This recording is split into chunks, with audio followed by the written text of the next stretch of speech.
हाँ तो नमस्कार दोस्तों, स्वागत है आपका हमारे इस एक नई वीडियो में। तो जैसा कि आप सब लोग देख पा रहे होंगे, national insurance company limited NICL ने अपनी जो है एडमिनिस्ट्रेटिव ऑफिसर्स की जो वैकेंसीज है वो रिलीज कर दी है, दोनों जनरलिस्ट और स्पेशलिस्ट स्केल 1 कैटेगरी में।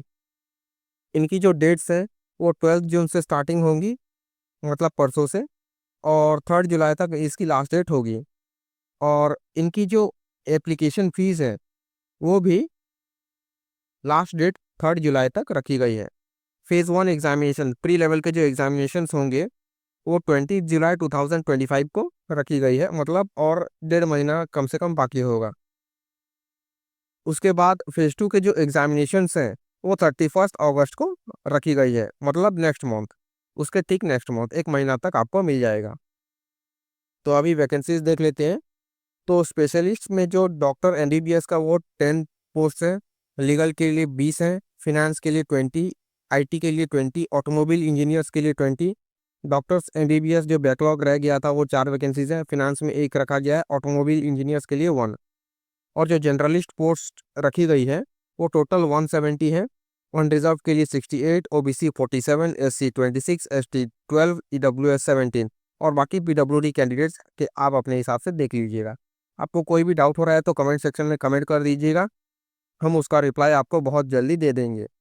और हाँ, अगर आपको ये वीडियो पसंद आ रहा है तो आप इस वीडियो को लाइक कर दीजिए और अपने दोस्तों के साथ शेयर कर दीजिए। और हाँ, इस चैनल को सब्सक्राइब कर लीजिए और बेल नोटिफिकेशन को भी ऑन कर लीजिए, ताकि ऐसे ही लेटेस्ट अपडेट्स आपको हर रोज़ मिलता रहे। तो अभी अगर मिनिमम एजुकेशनल क्वालिफिकेशन के लिए हम देख लें, डॉक्टर्स का जो मांगा गया है वो मेडिकल डिग्री मांगा गया है, MBBS, MD, MS, PG, ठीक है। लीगल के लिए मांगा गया है ग्रेजुएट और post graduate in law with at least 60% marks, और SC ST के लिए ये 55% कर दिया गया है। फिनेंस जो है वो चार्टर्ड अकाउंटेंट ICAI या फिर कॉस्ट अकाउंटेंट ICWA या फिर BCom MCom मांगा गया है, और इसमें भी आपका 60% एटलीस्ट मिनिमम मार्क्स होना चाहिए। और SC ST वालों के लिए 55% कर दिया गया है। मैं बता दूं, अनरिजर्व्ड, EWS और OBC इन सबको मिनिमम 60% रखना ही रखना होगा, वरना एप्लीकेबल नहीं होगा। तो इंफॉर्मेशन टेक्नोलॉजी में BE, BTech, ME, MTech किसमें मांगा गया है? कंप्यूटर साइंस, इंफॉर्मेशन टेक्नोलॉजी या फिर आपने MCA किया हुआ होना चाहिए विद एटलीस्ट 60% मार्क्स। यहाँ पे भी वही 55% SC ST वालों के लिए। ऑटोमोबाइल इंजीनियरिंग में आपके पास BE, BTech, ME, MTech होना चाहिए, किसमें? ऑटोमोबाइल इंजीनियरिंग में। या फिर एनी ब्रांच ऑफ इंजीनियरिंग जिसमें कि आपने 1 साल का डिप्लोमा किया हुआ है ऑटोमोबाइल इंजीनियरिंग में, वो मांगा गया है। इसमें भी वही 60% मार्क्स एटलीस्ट मांगा गया है, और 55% SC ST वालों के लिए। जनरलिस्ट वालों के लिए जैसा कि मैं बता दूं, ग्रेजुएट या फिर पोस्ट ग्रेजुएट, आपने ग्रेजुएट में भी या फिर पोस्ट ग्रेजुएट में भी किसी एक में 60% मार्क्स मांगा गया है, और यही 55% SC ST वालों के लिए कर दिया गया है। तो चलिए आगे देखते हैं। Age limit, minimum age 21 years, maximum age 30 years. और एज रिलैक्सेशन SC ST वालों के लिए 5 ईयर्स कर दिया गया है, OBC वालों के लिए 3 साल, और डिजेबिलिटीज वालों के लिए 10 साल, दिव्यांगन वालों के लिए। तो SC ST वालों के लिए ये टोटल 35 ईयर्स हो जाता है, OBC वालों के लिए टोटल 33 ईयर्स, और PWD कैंडिडेट्स वालों के लिए टोटल 40 ईयर्स, ठीक है। अब मैं इनके सिलेक्शन प्रोसीजर के बारे में बता दूं। इनके तकरीबन 2 एग्जामिनेशन लेवल के होंगे, और एग्जामिनेशन प्रोसीजर्स के तहत ही आपको चूज किया जाएगा, मतलब सिलेक्ट किया जाएगा according to the merit list. इसमें पहला होगा आपका phase 1 prelims examination, phase 2 mains examination. ये दोनों एग्जामिनेशंस आपको पास करने होंगे, उसके बाद ही आपका नाम मेरिट लिस्ट में गिना जाएगा। तो प्रिलिमिनरी एग्जामिनेशन का जो एग्ज़ाम पैटर्न है वो कुछ इस तरीके का है कि English, reasoning, quantitative, English 30 marks का आएगा, रीजनिंग और क्वांटिटेटिव एप्टीट्यूड 35 मार्क्स का आएगा, और 1 क्वेश्चन 1 मार्क्स ईच। और हर सेक्शन के लिए आपको 20 मिनट्स टाइम दिया जाएगा। और हमें बता दो, ये सेक्शन वाइज टाइमिंग होगा, मतलब सपोज कर लीजिए कि इंग्लिश लैंग्वेज पहले आपका शुरू किया जाता है एग्जाम्स में, तो वो आपको 20 मिनट्स मिलेगा।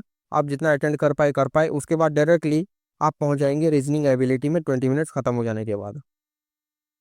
इंग्लिश लैंग्वेज का मीडियम इंग्लिश ही होगा, रीजनिंग एबिलिटी का इंग्लिश और हिंदी, और क्वांटिटेटिव एप्टीट्यूड का इंग्लिश और हिंदी बोथ। ठीक है, मीडियम ऑफ एग्जामिनेशन मतलब क्वेश्चंस आप जिस भी मीडियम में सिलेक्ट करेंगे उसी मीडियम में चूज करके आपको दिखाया जाएगा।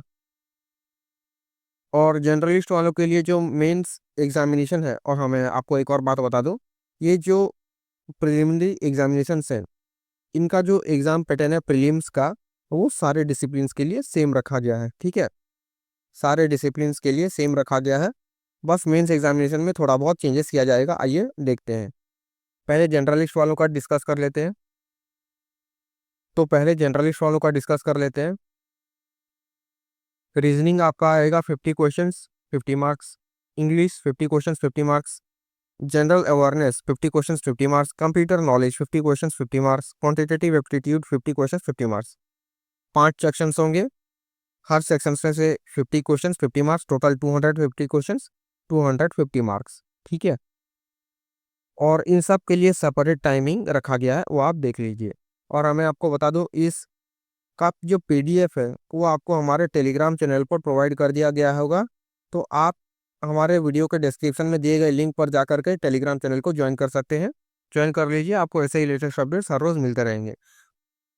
स्पेशलिस्ट वालों के लिए वही सब कुछ सेम है, बस लास्ट में एक और ऐड कर दिया गया है, वो है प्रोफेशनल स्ट्रीम। उसमें से 50 क्वेश्चन 50 मार्क्स का आएगा, और टोटल आपका जो टाइमिंग रहेगा उस हिसाब से आप देख लीजिए। ठीक है, और इसमें एक और चेंजेस किए गए हैं कि 10-10 मार्क्स आपके यहाँ से सभी से काट दिए गए हैं, और वहीं पर 10-10 क्वेश्चंस ऐड करके 10-10 मार्क्स के हिसाब से टोटल 250 क्वेश्चन 250 मार्क्स। ये जनरलिस्ट में 50 क्वेश्चंस वाला था, इसमें 40 क्वेश्चंस 40 मार्क्स। ठीक, तो उसके बाद आपको इसी मेंस एग्जामिनेशन में एक और टेस्ट देना होगा, वो है डिस्क्रिप्टिव टेस्ट का। डिस्क्रिप्टिव का जो शेड्यूल है वही उसी के साथ ही निकलेगा। अब पहले आप ये एग्ज़ाम देंगे, उसके बाद डिस्क्रिप्टिव पर आप डायरेक्टली रीडायरेक्ट कर दिए जाएंगे। और ये जो 30 मिनट्स का ड्यूरेशन रखा गया होगा और 30 मार्क्स का, ठीक है, इसमें आपको ऐसे 10 मार्क्स लिखना होगा, प्रेसी writing 10 marks, comprehension 10 marks, total 30 marks. ठीक है, डिस्क्रिप्टिव टेस्ट जो है वो है क्वालिफाइंग इन नेचर। ठीक है, तो इसके लिए चिंता करने की कोई ज़रूरत नहीं है, मिनिमम क्वालिफिकेशन मार्क्स आपको रखने होंगे बस।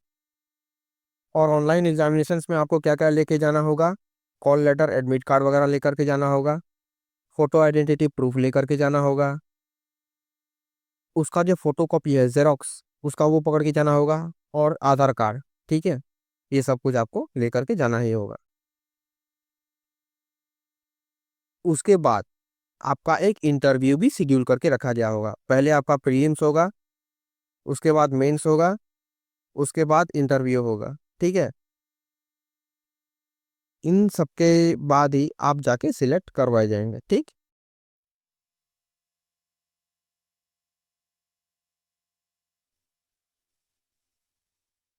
एप्लीकेशन फीस वगैरह अगर हम देखें तो SC ST PWD कैंडिडेट्स के लिए 250 रुपीज़ रखे गए हैं, और बाकी सब के लिए 1000। जनरल, EWS, OBC इन सब के लिए रखा गए हैं 1000 रुपीज़। थोड़ा कम कर देते भाई।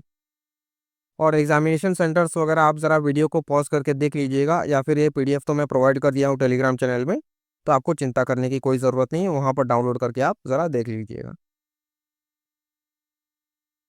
और इसका जो अप्लाई लिंक है वो हमें वीडियो के डिस्क्रिप्शन में प्रोवाइड कर दूंगा, अपडेट कर दूंगा जब ये शुरू हो जाएगा। अभी तो शुरू नहीं हुआ है, तो जब भी शुरू हो जाएगा तो मैं इस वीडियो के डिस्क्रिप्शन में इसे पिन कर दूंगा। ठीक है, 12 जून से ये शुरू हो जाएगा। और इसके रिगार्डिंग अगर आप कोई भी और वीडियो चाहते हैं तो मैं वो वीडियो लेके आ सकता हूँ, आप मुझे बस बता दीजिएगा। ठीक है, तो आज के लिए बस इतना ही, तो मिलते हैं नई वीडियो में एक नई जॉब अपडेट के साथ। बहुत बहुत धन्यवाद।